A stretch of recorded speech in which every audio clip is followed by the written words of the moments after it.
Eh bien les amis, salut à tous et bienvenue une fois de plus sur votre chaîne d'information préférée, Crop Info.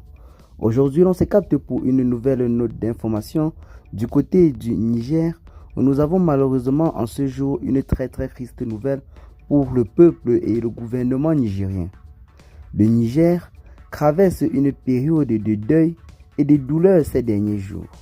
Après une attaque brutale menée par des groupes armés contre des populations civiles dans la localité de Fambita, située dans le sud-ouest du pays, les autorités ont décrété 3 jours de deuil national.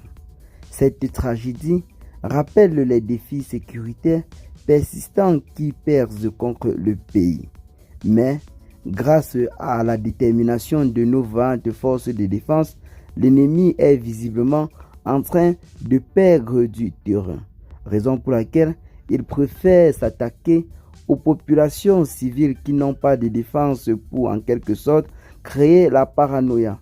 Nous ne saurons donc continuer cette vidéo sans appeler le peuple nigérien et le vaillant peuple de l'AES à la résilience et de ne pas abandonner et de faire totalement confiance à nos vaillantes forces de défense ainsi que à nos gouvernements actuels, notamment le gouvernement des présidents de l'AES, notamment celui du capitaine Ibrahim Traoré, du général Assimi Goïta et du général Tani. En effet, les événements se sont déroulés en quelque sorte dans la nuit. Il y a de cela 2 jours seulement.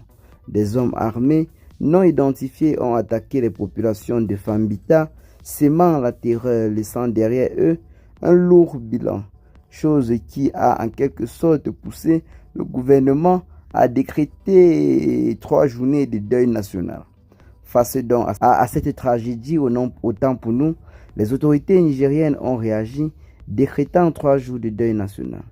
Les drapeaux sont en berne dans le pays et des cérémonies d'hommage aux victimes sont organisées à travers le pays. Cette décision symbolise la solidarité nationale envers les familles touchées. Nous ne saurons également finir cette vidéo sans en quelque sorte lancer tous nos mots d'encouragement aux familles qui ont été éprouvées. Nous appelons par la même occasion le vaillant peuple de l'AES à rester soudé plus que jamais, car l'ennemi a toujours eu tendance à nous diviser pour mieux régner. Donc si nous parvenons à rester unis et à faire confiance à notre armée ainsi qu'à nos présidents, ce qui est sûr, nous trouverons la solution à notre problème. Qu'est-ce que vous en pensez? Partagez massivement la vidéo avec vos